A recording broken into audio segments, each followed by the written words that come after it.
The suspect pulled up to an intersection. The suspect then got out of the U-Haul vehicle and approached the passenger side of an SUV that was parked waiting to make a left-hand turn to travel south on Tatum. There was a female adult driver. There was a child in that vehicle as well. Officers who were in plainclothes, unmarked, and wearing tactical vests then exited their vehicles as they arrived shortly after the suspect exited that vehicle. One of those officers observed the suspect to be armed. That officer then fired his weapon, striking the suspect and ending that threat. There were no injuries to the officer. That suspect has since been transported to the hospital. Last reports from the hospital is that the suspect is stable, which means we believe the suspect is expected to survive. I don't have a name. I believe it is an adult male at this point. That information has not been given to me yet, but detectives are on scene. They are being briefed, getting more information for the investigation.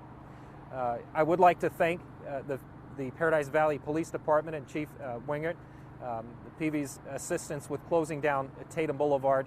I'd also like to thank Phoenix Fire and, of course, Peoria PD for their help in this investigation. We believe that this suspect is wanted in at least one armed robbery that had occurred in Phoenix, which is how we tied that information once we learned that they had attempted to stop the suspect in Peoria.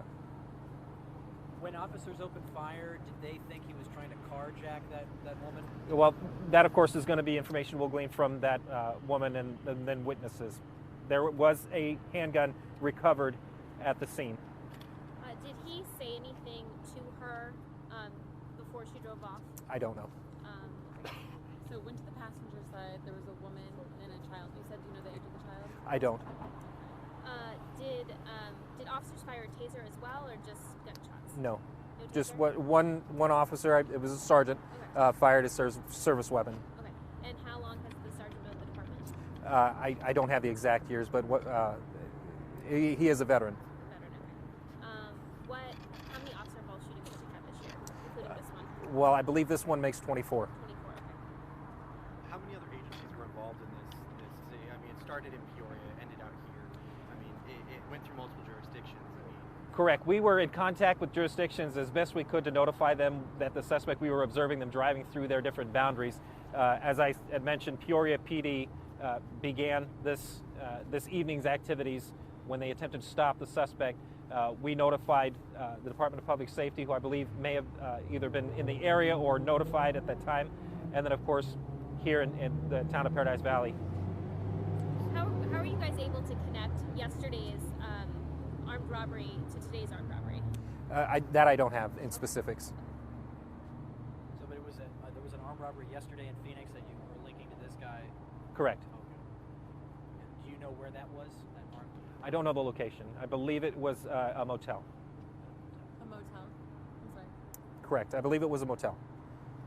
was the U-Haul his vehicle, or had he taken that from someone else's? That I don't have.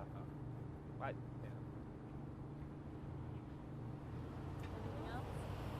And Anything this was not a high-speed chase. It was at regular freeway speeds and street speeds.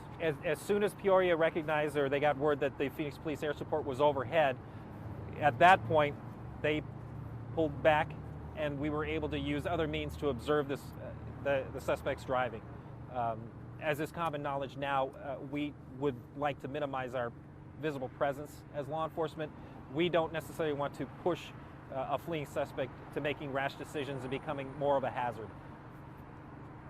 How lucky is that woman tonight? I mean, she thought quickly. I mean, she had a choice: oncoming traffic or, letting this guy take her car with her child in the back seat. How lucky is she tonight with a gun pointed to her head? Well, you can see, if you haven't seen yet, the video is available on social media, at least at this point, the timing. Now, there were officers very close by. They were immediately there on scene. As soon as the suspect exited the vehicle, they began arriving, exiting their vehicle, and approaching. So officers were in close proximity, at least in an observation mode, until they took action at the time. So the time that passed was very short.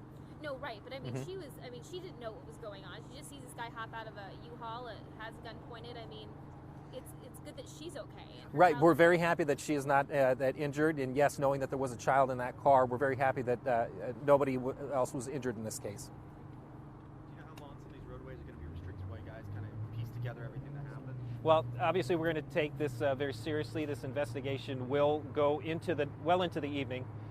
We're grateful for the people who live in this area, as well as the people who live in the town of Paradise Valley who are affected by this. We do have Tatum Boulevard shut down from Doubletree south to at least to Lincoln, and will remain closed well into the evening, By 10 o'clock or after 10? Or likely. likely after 10? Or Likely after 10. Okay, all right. This is like the second time within the week that we've had suspected carjackings going on. Is there any advice you give the people that if they think they're going to be carjacked, to do to try to sort of survive it? Well, obviously, we're always in agreement that no amount of property is going to be worth your life. That being said, people are comfortable taking certain precautions and measures to keep themselves safe.